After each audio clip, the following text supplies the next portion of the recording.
Welcome back guys. आप सभी का एक बार स्वागत है फिर से हमारे पढ़ लो यार चैनल पे। तो आज इसके टॉपिक में हम लोग बात करने जा रहे हैं इंग्लिश ग्रामर के एक बहुत ही इंपॉर्टेंट टॉपिक के बारे में, जिसका नाम है एडवर्ब। एडवर्ब किसको बोलते हैं, एडवर्ब क्या होता है, उसके कितने कॉन्सेप्ट्स होते हैं, सभी विथ एग्जांपल्स हम आज के इस वीडियो में जानेंगे। और इस वीडियो के बाद आपको जितने भी एडवर्ब के रिलेटेड डाउट्स हैं वो सारे क्लियर हो जाएँगे और आप कोई भी क्वेश्चंस या फिर एसएससी सीजीएल हो, बैंक हो, रेलवे हो, कोई भी एग्ज़ाम हो, उसके क्वेश्चंस को आप आसानी से आइडेंटिफ़ाई कर पाएँगे कि यहाँ पे कौन से सेंटेंस में एडवर्ब का यूज़ हुआ है और क्वेश्चंस को अच्छे से समझ के और कर भी पाएँगे। तो चलिए शुरू करते हैं। एडवर्ब किसको कहते हैं? एडवर्ब का मतलब क्या होता है? एडवर्ब होता है क्रिया विशेषण, ठीक है? अब एडवर्ब कहते किसको? तो देखिए यहाँ पे an adverb is a word that adds और describes something about a verb, okay, an adjective और any other adverb in the same sentence. किसी भी एक सेंटेंस में एक वर्ब को, एडजेक्टिव को, किसी भी अदर एडवर्ब को बताने वाला जो वर्ड होता है उसे हम लोग क्या बोलते हैं? एडवर्ब बोलते हैं। जैसे एग्जाम्पल से समझते हैं। यहाँ पे लिखा हुआ है मानसी परफॉर्म्ड वेल, ठीक है? तो आप लोग जानते होंगे यहाँ पे कौन सा सब्जेक्ट है? मानसी, ठीक है? ये वर्ब है और यहाँ पे क्या हो गया? ये क्या है? वर्ब के बताने वाला, ये है आपका एडवर्ब, ओके। उसी तरह दूसरा सेंटेंस देखिए तो किसके बारे में बता रहा है? एडवर्ब किसके बारे में बता रहा है?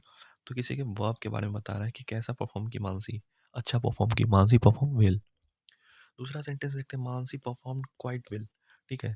तो इसमें कैसे जानेंगे कौन सा एडवर्ब है? तो देखिए कि मानसी ये तो एडवर्ब है, ठीक है? और ये वर्ब है। तो अब वर्ब का, एडवर्ब का डेफिनेशन क्या था कि किसी के वर्ब के बारे में और किसी अनदर एडवर्ब के बारे में बताएगा। तो दूसरे एडवर्ब के बारे में कौन बता रहा है? ठीक है? ये क्वाइट बता रहा है कैसा परफॉर्म की, अच्छा परफॉर्म की, ठीक है? थोड़ा सा अच्छा की। तो ये भी क्या हो गया? ये भी आपका एडवर्ब हुआ, ठीक है? अब तीसरा एग्जांपल लेते हैं, Mansi is a very good performer. तो देखेंगे कि यहाँ पे ये क्या है? ये एडजेक्टिव है, ओके। और ये क्या हो गया? ये हो गया आपका एडवर्ब। तो किसी एडजेक्टिव के बारे में जो आइडेंटिफाई कौन करवा रहा है? एडवर्ब करवा रहा है। तो ठीक है, तो कैसा परफॉर्म की? बहुत अच्छा परफॉर्म की। तो ये क्या हो गया? ये जो हो गया आपका, ये जो है, ये जो स्टेटमेंट है या ये आपका है, ये है एडवर्ब आपका, ठीक है। तो ऐसे हम लोग आइडेंटिफाई करेंगे एडवर्ब को। अब लोग जानेंगे टाइप्स ऑफ एडवर्ब, कितने टाइप्स के एडवर्ब होते हैं।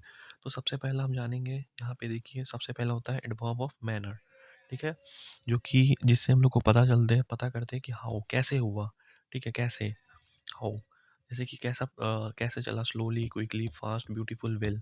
ये एडवर्ब ऑफ मैनर। अभी के लिए आप इसको याद कर ले, इसको एक बार समझ ले कि एडवर्ब ऑफ मैनर जहाँ पे आएगा वहाँ पे हम लोग हाउ से रिलेटेड होंगे, ठीक है? दूसरा एडवर्ब ऑफ प्लेस, वो कैसा होगा? वेयर मतलब कहाँ, हेयर, देयर कहाँ पे, समवेयर यहाँ पे, eight the birthday party, at the school, at your college.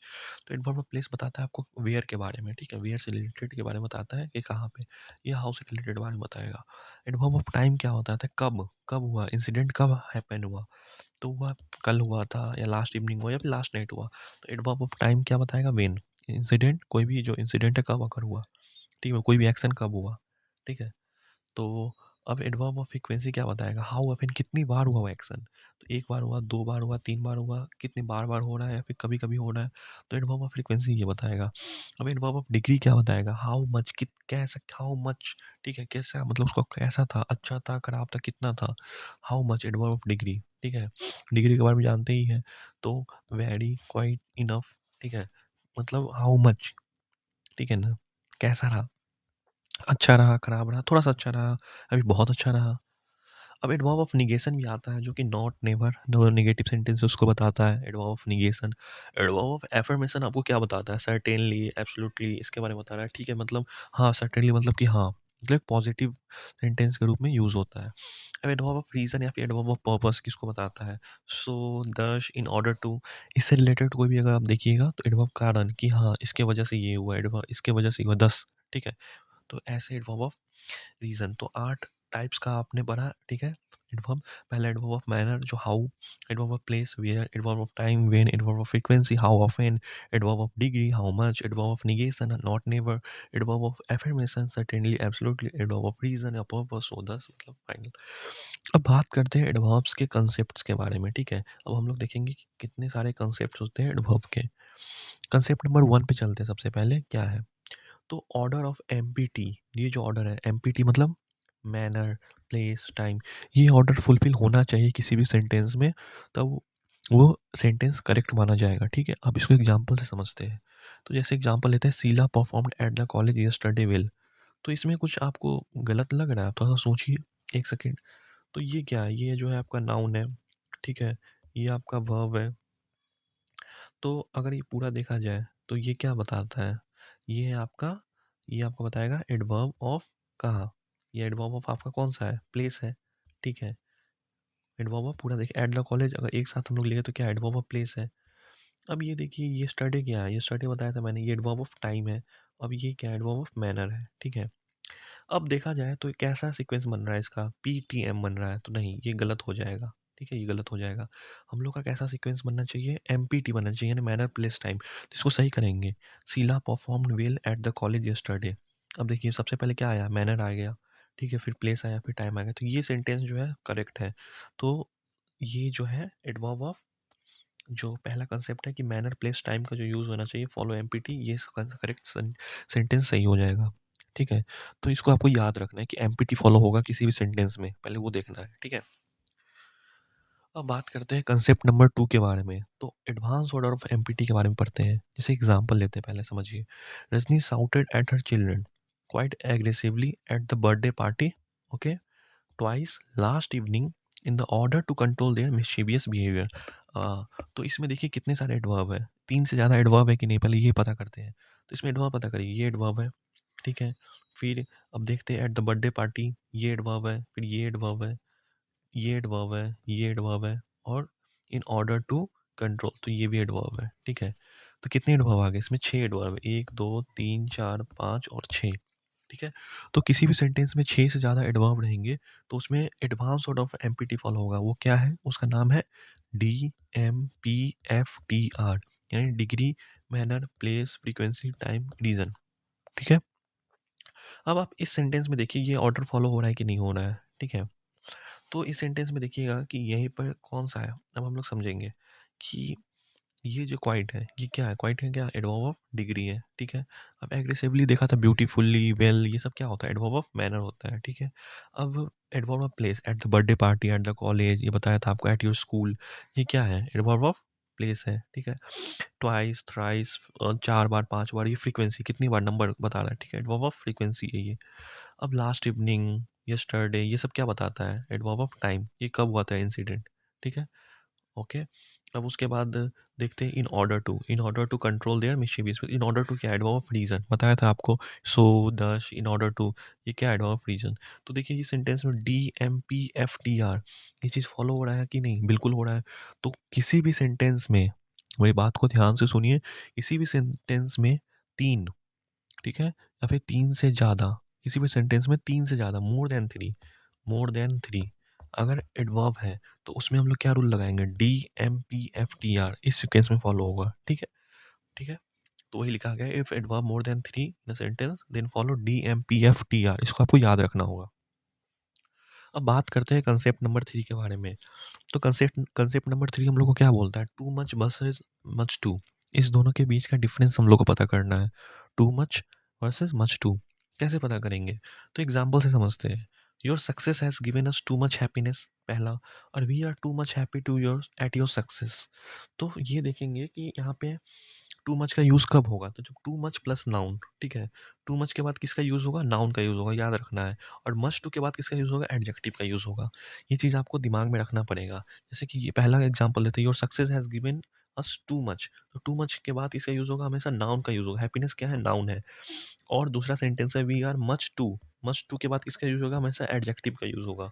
तो ये चीज़ आपको हमेशा याद रखना पड़ेगा। तो चौथे कॉन्सेप्ट पे चलते हैं। चौथा कंसेप्ट आता है किससे रिलेटेड? एडवर्ब ऑफ मैनर से रिलेटेड कंसेप्ट आता है, ठीक है। अब ये क्या कहता है? ये कहता है कि कोई भी सब्जेक्ट है, वर्ब है, ऑब्जेक्ट है, तो सबसे लास्ट में जो होगा ना, वो एडवर्ब ऑफ मैनर लगेगा। किसी भी ऑब्जेक्ट के बाद क्या लगेगा? Adverb of manner. अब एडवर्ब ऑफ मैनर जानते थे, वेल, ब्यूटीफुल्ली, एग्रेसिवली, एलवाई जिसमें लगा हो बेसिकली, वो क्या होता है? एडवर्ब ऑफ मैनर होता है, ठीक है। एलवाई जो लगा हो वो एडवर्ब ऑफ मैनर आखिरी में कंसीडर करते हैं उसको, ठीक है। जैसे कि एग्जांपल से समझते हैं, ही स्पीक्स फ्लुएंटली, ठीक है। ये सेंटेंस क्या सही है? सब्जेक्ट है, वर्ब है, उसके लास्ट में क्या लगा है? एडवर्ब ऑफ मैनर लगा है, ठीक है। तो सेंटेंस सही हो गया ये। दूसरा सेंटेंस क्या है? He speaks English fluently. अब देखिए यहाँ पे सब्जेक्ट है, ठीक है, यहाँ पे सब्जेक्ट है आपका, वर्ब भी, ऑब्जेक्ट भी है, तो सब्जेक्ट वर्ब ऑब्जेक्ट के बाद एडवर्ब ऑफ मैनर लगा, ये भी सही है। लेकिन तीसरे सेंटेंस में लिखा है he speaks fluently in English, तो ऑब्जेक्ट से पहले लग गया एडवर्ब ऑफ मैनर, तो ये सेंटेंस गलत हो गया। तो हमको हमेशा याद रखना है कि ये जो ऑर्डर है, कौन सा ऑर्डर, ये ऑर्डर, ये जो है सब्जेक्ट वर्ब ऑब्जेक्ट फिर एडवर्ब ऑफ मैनर, ये फॉलो होना चाहिए, तब वो सेंटेंस करेक्ट होगा। ठीक है, अब हम लोग आगे बढ़ते हैं। ठीक है, फिफ्थ कंसेप्ट के बारे में समझते हैं। ठीक है, ये क्या कहता है। अब कंसेप्ट नंबर 5 हम लोग कहता है एडवर्ब ऑफ फ्रीक्वेंसी के बारे में। उस पे कंसेप्ट है, जैसे कि कितनी बार। ठीक है, तो adverb of frequency, Nikita always comes on time. ठीक है, ऑलवेज क्या है यार, एडवर्ब ऑफ फ्रीक्वेंसी है। ठीक है, अब इससे समझते हैं, इसका पहले रूल्स देखते हैं क्या कहता है, रूल्स पहले समझते हैं। In simple present tense after subject, simple present tense में एडवर्ब ऑफ फ्रीक्वेंसी का कब यूज होगा, सेंटेंस के बाद, सब्जेक्ट के बाद होगा। ठीक है, तो इसमें सब्जेक्ट कौन है, निक्की, निक्की सब्जेक्ट है। सब्जेक्ट के बाद किसका यूज़ हुआ है, एडवर्ब ऑफ फ्रीक्वेंसी का यूज़ हुआ है। ठीक है, तो ये रूल कहता है कि इन सिंपल प्रेजेंट टेंस, और किस सेंटेंस में क्या है, ये है आपका सिंपल प्रेजेंट टेंस है, आपका प्रेजेंट इंडेफिनिट टेंस है, सिंपल प्रेजेंट टेंस है। तो इसमें जो है हम लोग ये रूल लगाते हैं कि किसी भी सब्जेक्ट के बाद जो है एडवर्ब ऑफ फ्रीक्वेंसी का यूज़ होता है। ठीक है, दूसरा कंसेप्ट ये कहता है कि adverb after be form of word, जैसे बी फॉर्म आपको पता है, बी फॉर्म क्या होता है एडवर्ब का, बी फॉर्म होता है is, am, are, was, were. ठीक है, बी फॉर्म होता है आपको पता है इज, एम, आर, वाज और वेयर। तो निकी वॉज, ठीक है, यहाँ पे बी फॉर्म है वर्ब का, बी फॉर्म है वर्ब का, और ये सब्जेक्ट है। तो बी फॉर्म के बाद हम हमेशा किसका यूज़ करेंगे, एडवर्ब ऑफ फ्रीक्वेंसी का यूज़ करेंगे। तो ये चीज़ आपको ध्यान में रखना पड़ेगा। ठीक है, तो ये भी सेंटेंस ऐसा सही हो जाएगा, ये भी सही है, सिंपल प्रेजेंट टेंस है, इसमें क्या होगा, सब्जेक्ट के बाद होगा। और बी फॉर्म, जैसे यहाँ पे निकी इज ऑलवेज ऑन टाइम, तो यहाँ पे भी क्या था, ऑलवेज क्या है, बी फॉर्म के बाद आ रहा है, तो ये भी सेंटेंस सही है। तीसरा कहता है कि इन बिटवीन टू वर्ब्स, दो वर्ब्स के बीच में अगर कोई आ रहा है, ठीक है, एडवर्ब ऑफ फ्रीक्वेंसी आ रहा है दो वर्ब के बीच में, तो सैंडविच वर्ब उसको कहते हैं। ठीक, क्या कहते हैं उसको, सैंडविच वर्ब। तो आपसे क्वेश्चंस पूछ सकता है एग्जाम में कि सैंडविच वर्ब क्या होता है। तो किसी भी दो वर्ब के बीच में कोई भी एडवर्ब ऑफ फ्रीक्वेंसी, कोई भी तीसरा वर्ड आता है, तो उसको सैंडविच वर्ब कहते हैं। ठीक है, सैंडविच एडवर्ब कहते हैं, सॉरी, क्या बोलते हैं, सैंडविच एडवर्ब। जैसे कि often, she has often, often भी क्या आपका एडवर्ब ऑफ फ्रीक्वेंसी है, यहाँ पे भी वर्ब है, यहाँ पे भी वर्ब है, तो दो वर्ब के बीच में आपका क्या आ रहा है, ऑफन आ रहा है, तो ये क्या हो जाएगा, ये हो जाएगा आपका सैंडविच एडवर्ब। इसको क्या बोलेंगे हम लोग, सैंडविच एडवर्ब बोलेंगे, कि जो दो वर्ड के दो वर्ब के बीच में आता है, सैंडविच एडवर्ब। ठीक है, तो आई होप आपको कंसेप्ट नंबर 5 भी समझ में आ गया होगा एडवर्ब फ्रीक्वेंसी के बारे में। अब अगला कंसेप्ट हम लोग जानते हैं, कंसेप्ट नंबर 6, जो जस्ट और जस्ट नाउ के बीच में डिफरेंस क्लियर करता है अच्छे से। एग्जाम्स में काफ़ी ज़्यादा पूछा जाता है ये। ठीक है, तो इसको हम लोग समझते हैं। तो जैसे कि एक क्वेश्चन है, एक एग्जाम्पल से समझते हैं। आई हैव जस्ट या फिर just now taken my lunch. ठीक है, तो इसमें क्या यूज़ होगा, तो हम लोग समझेंगे जो भी प्रेजेंट परफेक्ट टेंस है। ठीक है, जैसे कि इसमें हैव लगा हुआ है, भी थ्री का यूज़ है। ठीक है, तो ये प्रेजेंट परफेक्ट टेंस है, तो प्रेजेंट परफेक्ट टेंस में हम लोग हमेशा जस्ट का यूज़ करेंगे। आपको याद रखना है, प्रेजेंट परफेक्ट टेंस में किसका यूज़ होगा, हमेशा जस्ट का यूज़ होगा। I have just taken my lunch. ठीक है, ये सेंटेंस कैसे होगा, I have just taken my lunch. वही अगर दूसरा एग्जांपल लेते हैं, आई टुक माई लंच जस्ट या फिर जस्ट नाउ, तो जो भी सिंपल पास्ट टेंस है, इसमें वर्ब का सेकेंड फॉर्म लगा है, जो भी सिंपल पास्ट टेंस है उसमें हम लोग हमेशा जस्ट नाउ का यूज़ करेंगे। सिंपल पास्ट टेंस में हमेशा किसका यूज़ करेंगे, जस्ट नाउ का यूज़ करेंगे। ठीक है, तो ये चीज़ हम लोग को ध्यान रखना पड़ेगा। तो ये रहा आपका कंसेप्ट नंबर 6, जस्ट और जस्ट नाउ के बीच में डिफरेंस, कि जस्ट का यूज़ कब करेंगे, प्रेजेंट परफेक्ट टेंस में, और जस्ट नाउ का यूज़ कब करेंगे, सिंपल पास्ट टेंस में, ये याद रखना होगा। अब आगे चलते हैं, कंसेप्ट नंबर 7 को समझते हैं। ठीक है, ये क्या कहता है, तो कंसेप्ट नंबर 7 आपका क्या कहता है कि जैसे कि एग्जाम्पल से समझते हैं इसको, कि we hardly buy nothing whenever we go for a weekend trip. ठीक है, तो ये इसमें समझते हैं कि वी हार्डली बाय नथिंग। तो जैसे कि इसका पहले हम लोग रूल्स देखते हैं क्या होता है। कोई भी एडवर्ब है, जैसे कि एडवर्ब को याद करना है, rarely, hardly, scarcely, badly, seldom, never, neither, nowhere, etc, ये सब क्या है, ये सब है आपका मतलब नेगेटिव एडवर्ब है। कैसा एडवर्ब है, नेगेटिव एडवर्ब है। तो जो भी नेगेटिव एडवर्ब होता है उसमें हम लोग अदर दूसरे नेगेटिव वर्ड्स का यूज़ नहीं करते हैं, नॉट लिखा हुआ है यहाँ पे, दूसरे नेगेटिव वर्ड्स का यूज़ नहीं करते। जैसे कि वी हार्डली बाय, जैसे कि हम यहाँ पे अगर थोड़ा-सा मैं समझाता हूँ, तो इसको मैं हटाता हूँ, ठीक है? और इसको भी हटाता हूँ। अब यहाँ पे देखते हैं, यहाँ पे आपका रहेगा, ठीक है? और यहाँ पे रहेगा आपका, मैं अगर देखूँ, तो यहाँ पे क्वेश्चन ऐसे रहेगा आपका, ठीक है? और बोलेगा किसमें से, फाइंड द एरर, गलती का है।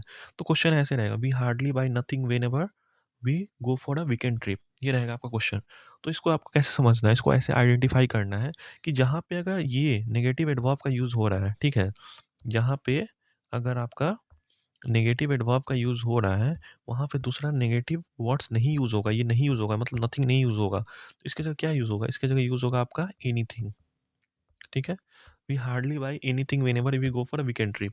तो दूसरा एग्जांपल भी हम लोग इसी तरह अगर समझते हैं, ठीक है, आपको अच्छे से समझ में आएगा। तो दूसरा एग्जांपल भी समझते हैं कि यहाँ पे अगर लिखा हुआ है I I rarely went to meeting, I rarely went to meet, और यहाँ पे नोबडी था, ठीक है। तो आपको समझ में आएगा यहाँ पे नोबडी था, नोबडी का यूज़ हम लोग नहीं करेंगे, किसका करेंगे, एनीबॉडी, क्योंकि पहले यहाँ पे एक नेगेटिव एडवर्ब लगा हुआ है, ठीक है।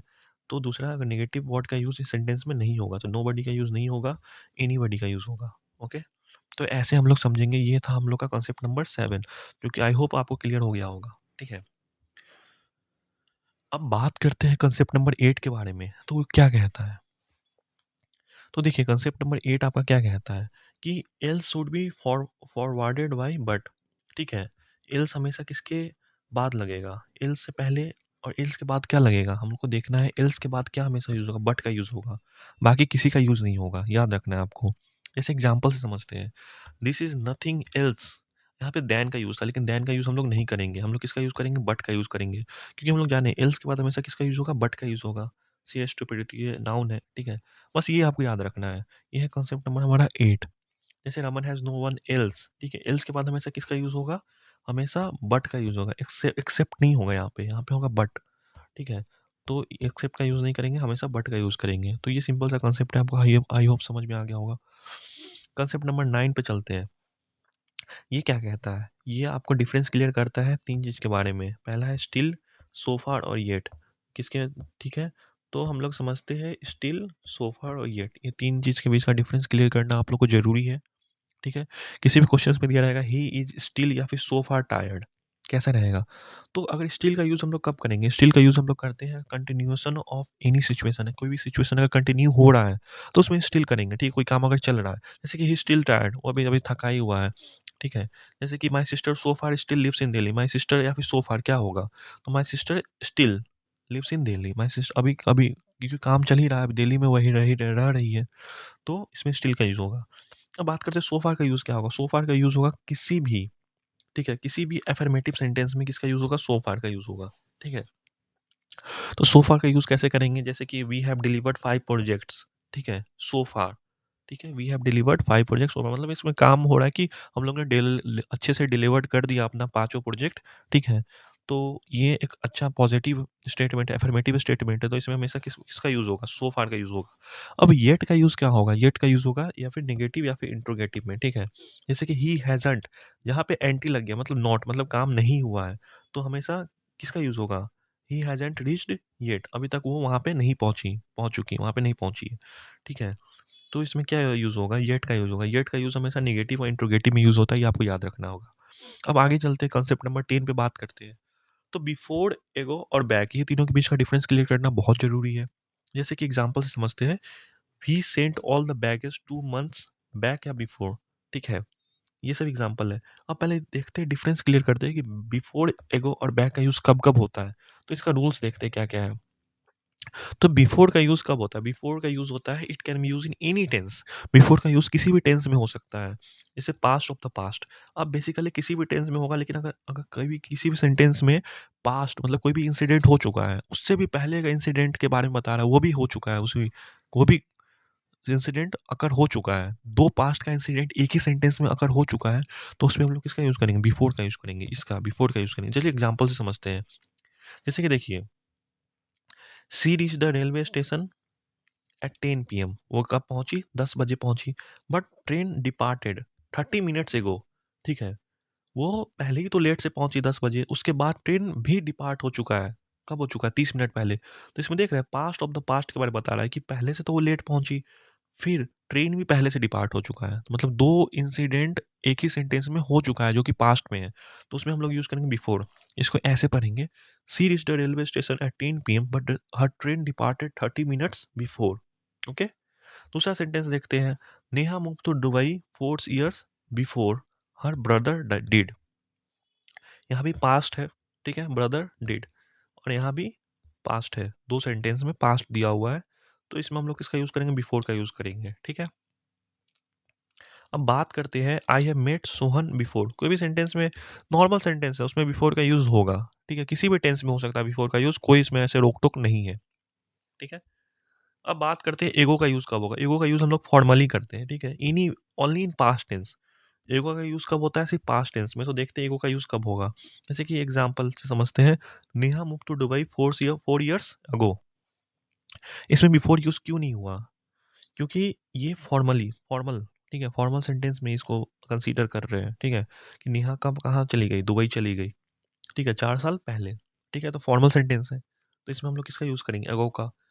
अब बैक का यूज कब होता है, बैक का यूज होता है इनफॉर्मल सेंटेंस में, जो कि सिर्फ पास्ट टेंस में इसका भी यूज होता है, ठीक है। तो बैक का देखते हैं, तो बैक का यूज कब होगा, जैसे कि एग्जांपल से समझते हैं, we sent all the baggage 2 months back, ठीक है, हम लोग ने क्या किया, सारा जो बैगेज था 2 मंथ पहले वो बैक कर दिया, ठीक है, दे दिया। तो इसमें जो है पास्ट सेंटेंस किसमें है, वी टू है, मतलब पास्ट टेंस है, पास्ट टेंस में किसका यूज हो रहा है, बैक का यूज हो रहा है, ठीक है, तो ये समझना पड़ेगा। एक और सेंटेंस छूट गया था, have you visited the place before a back, इसमें क्या यूज होगा आपको सोचना है। तो इसमें बिफोर का यूज क्यों किए, बैक का यूज क्यों नहीं किए, ठीक है, क्योंकि बैक का यूज कब होता है, सिर्फ पास्ट टेंस में होता है। ये पास्ट टेंस में है नहीं है, ये पास्ट टेंस में, ये किस में है, ये है आपका, बताइए, प्रेजेंट परफेक्ट टेंस में है, इंट्रोगेटिव में, तो इसमें नहीं यूज होगा बैक का, इसमें किसका यूज होगा, बिफोर का यूज होगा। तो इस आई होप इस ये आपका कॉन्सेप्ट नंबर जो 10 था, ठीक है, ये आपको समझ में आ गया होगा, डिफरेंस बिटवीन बिफोर, एगो और बैक का, ठीक है। अब बात करते हैं कॉन्सेप्ट नंबर 11 के बारे में, ठीक है, ये क्या कहता है। तो इसमें हम लोग डिफरेंस क्लियर करेंगे लेट, लेटली और ऑफ लेट, ये तीनों का देखेंगे। लेटली का यूज़ कब होता है, लेटली का यूज़ होता है किसी भी सेंटेंस की इंट्रोगेटिव और नेगेटिव। अगर सेंटेंस आपका इंट्रोगेटिव या फिर नेगेटिव में, उसमें हमेशा लेटली का यूज़ करिए आंख बंद करके। और ऑफ लेट का यूज़ कब होगा, कोई भी सेंटेंस एफर्मेटिव में है, ठीक है, ये दोनों। बाकी जो बचा उसमें किसका यूज़ करेंगे, लेट का। जैसे कि ट्रेन कैम लेट या लेटली टुडे, तो ट्रेन कैम लेट होगा क्योंकि लेटली का यूज़ इंट्रोगेटिव और नेगेटिव में होता है, तो हाँ इसमें लेट का यूज़ होगा। अब देखिए इसमें क्या है, नेगेटिव आ गया sentence, I haven't met him lately. तो एग्जाम में जैसे ही देखिए कि अगर आपका किसी सेंटेंस में लेट और लेटली लिखा हुआ है, ठीक है, तो अगर सेंटेंस अगर क्या नेगेटिव में है, तो I haven't met him late अगर लिखा हुआ है, तो बस वहाँ पे एरर है, वहाँ पे क्या होगा, लेटली होगा, ठीक है, ऐसे समझना है। ऑफ लेट का यूज़ कब होगा, ऑफ लेट का यूज़ सेंटेंस एफर्मेटिव है, ऑफ लेट या फिर lately, I was busy with some project, तो ये किसमें, हाँ मैं एक किसी भी प्रोजेक्ट में, कुछ प्रोजेक्ट में मैं क्या था, बिजी था, तो यहाँ पे हाँ बिल्कुल था, तो ऑफ लेट का यूज़ होगा, लेटली का यूज़ यहाँ पे नहीं होगा। अब देखिए सेंटेंस किसमें, have you read any novel lately और ऑफ लेट क्वेश्चन मार्क है, तो किसमें, इंट्रोगेटिव में है, तो इंट्रोगेटिव में मैंने क्या बताया था, किसका यूज़ होगा, लेटली का यूज़ होगा, तो have you read any novel lately. I hope आपको कॉन्सेप्ट नंबर 11 समझ में आ गया होगा। अब नेक्स्ट कॉन्सेप्ट के बारे में बात करते हैं, कॉन्सेप्ट नंबर 12, फेयरली, रैदर और टू, इस तीनों के बीच का डिफरेंस। फेयरली का यूज़ कब करते हैं, किसी भी फेवरेबल सिचुएशन में, कोई भी सिचुएशन अगर फेवरेबल है आपके लिए, तो वहाँ पे आपका यूज़ होगा फेयरली का। रैदर टू का यूज़ कब होता है, हमेशा अनफेवरेबल सिचुएशन में होता है, ठीक है, जैसे एग्जांपल से समझते हैं, जैसे कि this function is fairly boring, तो यहाँ पे फेयरली का यूज़ नहीं होगा, क्योंकि क्या वर्ड यूज़ हो रहा है, बोरिंग, मतलब क्या कंडीशंस क्या है, अनफेवरेबल है। तो जहाँ पे अनफेवरेबल का यूज़ होता है, वहाँ पे हम लोग किसका यूज़ करते हैं, या तो रैदर का यूज़ करते हैं, या तो हम लोग रैदर का यूज़ करेंगे, या फिर टू का यूज़ करेंगे, तो यहाँ पे रैदर होगा, ठीक है। अब लिखा हो दिस नॉवेल इज एक्साइटिंग, क्या एक्साइटिंग, रैदर और फेयरली, तो फेयरली होगा। फेयरली का यूज़ कब करेंगे, क्योंकि एक्साइटिंग है, एक्साइटिंग वर्ड पे देखेंगे, एक्साइटिंग कैसा वर्ड है, ये एक तरह का फेवरेबल वर्ड है, ठीक है। कोई नोवेल क्या बता रहा है कि इस नोवेल जो है एक्साइटिंग, मतलब कि फेवरेबल फेवरेबल सिचुएशन को बता रहा है, तो यहाँ पे हम लोग का यूज़ होगा फेयरली का। आई होप आपको समझ में आ गया होगा ये। अब बात करते हैं कंसेप्ट नंबर 13 के बारे में, तो वेरी वर्सेस मच का यूज़ कैसे करेंगे। तो वेरी का यूज़ कब होता है, वेरी का यूज़ होता है आपको, जैसे कि देखिए, पॉजिटिव डिग्री या फिर प्रेजेंट पार्टिसिपल, एडजेक्टिव, ठीक है। तो वेरी गुड बोलेंगे या फिर वेरी बेटर बोलेंगे, ऑब्वियसली वेरी गुड बोलेंगे, क्योंकि आपका पॉजिटिव डिग्री में यूज़ हो रहा है वेरी का। वेरी इंटरेस्टिंग या फिर वेरी इंटरेस्टेड, तो प्रेजेंट पार्टिसिपल में यूज होगा इसका, किसमें? वेरी इंटरेस्टिंग, नो कि इंटरेस्टेड, ये पास्ट पार्टिसिपल में आ जाता है इंटरेस्टेड, ठीक है, तो इसमें नहीं होगा वेरी इंटरेस्टिंग। मच का यूज कब करेंगे? मच का यूज करेंगे किसी भी कंपैरेटिव डिग्री या पास्ट पार्टिसिपल में, ठीक है, जैसे कि मच बेटर, ये कंपैरेटिव डिग्री को बता रहा है, मच बेटर ना कि मच गुड, ठीक है। अब पास्ट पार्टिसिपल जैसे कि ये था मच एक्साइटेड, क्या होगा? मच एक्साइटेड होगा ना कि एक्साइटिंग होगा, ठीक है।